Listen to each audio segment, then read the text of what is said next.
Greetings, folks. Look, the bike shed exorbitant cost of €335,000 saga is not going away.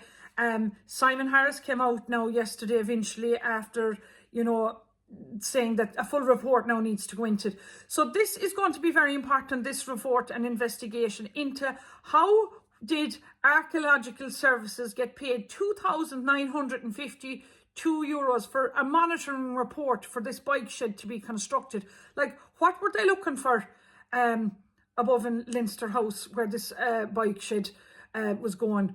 Was there mammals or were there skeletons? Why were these drafted in to do this, I believe, small job at a rip-off price? And we now know that the construction and installation cost of this bike shed was over €322,282.73. And as I said yesterday, the quantity surveyor cost €10,816. Look, questions now need to be raised. And I believe this tender for this project, right? Questions need to be asked. How many more public contractors got a chance to tender for this job? How much did they put in their quotations for? And I'd also like to know, how much did the OPW cost themselves? That do they think that this was going to cost? Because if you were doing up your own sitting room at home, wouldn't you have a fair idea what you were going to spend and have a budget, and not let it out to some rip-off construction and installation contractor to get them to effectively write a blank check for a bike shed like this? And and the other thing is, who signed off on this contractor and this construction installation company to do this job? What political affiliations had they with this Irish cobbled together government? What were their political backgrounds? Lots of questions now have to be raised here. And we're hearing there now of several stories from county councils across the country where local contractors can't get to tender jobs, because when they go tendering for jobs, there's certain contractors that keep getting the jobs because, the tender could be up on a Friday evening at 5 o'clock, and at 10 to 5, a certain contractors put in a lower tender of a couple of €100 or whatever to get a job. And this has to stop. So this, I believe, this report now for this €335,000 bike shed is only the start of it, because, when this report is done, the Children's Hospital now should be investigated, because this is going to end up being one of the most expensive hospitals in the world. But look, moving on from that, I'd like if everyone got onto a GoFundMe page called Help Pat Beat a Stroke. This is a GoFundMe page set up by Colm Roach for a gentleman, Pat Murphy of Castle Island, who had a stroke last year, and due to his medical conditions and to the lack of services that are available to him in Ireland, Pat has found an amazing doctor in Florida who can help Pat and has helped people like Pat improve their lives. So Pat needs to raise money to go to Florida in December to get the proper treatment there. And Pat himself is an amazing man. He has qualified for every major race walking championship, including 2 Olympic Games, and he's over 250 All-Ireland medals. But this, I believe, is the toughest competition Pat is facing in his life. So look, get on to the GoFundMe page, Help Pat Beat a Stroke, because, when our own health system has left down people like Pat, I believe, and they're spending €336,000 on a bike shed, it's a national disgrace, and corruption, as I said yesterday, at the highest level to be doing that. We see now that the TDs and senators have slammed the SPHE school books being used in schools, which feature Irish classroom exercising depicting Irish families who played GAA and who enjoyed playing Irish music and dancing. These people in these books, in these school books, were being portrayed as being small-minded, racists, especially in contrast to a most diverse family. Did you ever hear such nonsense? That our Department of Education was actually going to allow this to be printed and used in classrooms in Ireland.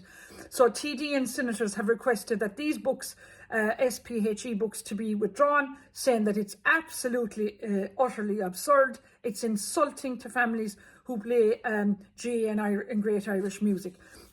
Look, we see that today is the feast day of St. Ultan. He was credited with creating the first feeding bottle using cow's teats and filling them with milk.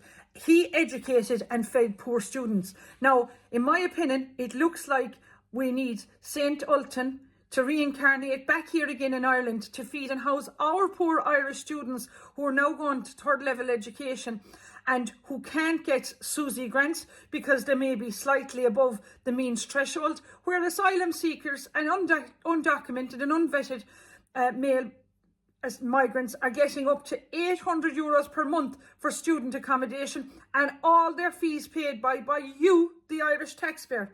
And look, these people some of these people from the Ukraine could be very wealthy and they could be millionaires, but they're not going to be means tested. But you, the great Irish parents of these amazing students who did so well in their Leaving Cert, would have to be means tested. This is an absolute disgrace. It's double standards and prejudice against our own Irish people. And look, we see there now that, every Sunday in Listowel with the last year, they're out protesting, peaceful protesting, saying no to unvetted and undocumented migrants in their beautiful town. They want to keep their beautiful town safe for the women and children in the town. Look, we saw there that there was, an alleged attack on a mother and a 5-year-old daughter in Tralee Town Park yesterday. Apparently the mother saw a man pulling her child's hair and then he went to assault the mother when she confronted him. I believe that the mother and daughter were from the travelling community, and this is a disgrace for this to happen in Tralee Town Park, and this needs serious investigation. But look, what do we expect when we're letting in unvetted, undocumented men into this country? This poor child, must be traumatised along with her poor mother. And, in Ireland, in my opinion, we're not doing enough for the travelling community. And we now need to start looking after our own, because this is a disgrace what's happening in our own town there of Tralee. Look, why has it taken this cobbled together government so long to introduce the scoping inquiry into the 2,395 allegations of sexual abuse in over 300 schools run by religious orders between 1927 and 2023?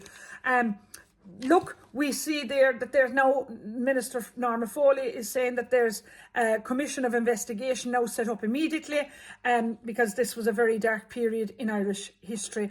Look, survivors now of this sexual abuse, they want justice and accountability. A statutory inquiry is now required, but what are the Irish government going to do to compensate these survivors, these victims? And, many people may have died, since 1927 as well. And, compensation now is only a small price to pay for what the damage that was done and, what was taken from these children, who trusted the state and trusted these religious orders. It's actually sick. So I'm hoping now that these survivors will finally get justice and accountability once and for all. Look, guys, it's all to play for. I, Michelle Keane, am keen on my county. And I'm asking ye now, the great people of Kerry, to come out and vote number 1 for me in the general election. Gora Míle Maith Agaibh.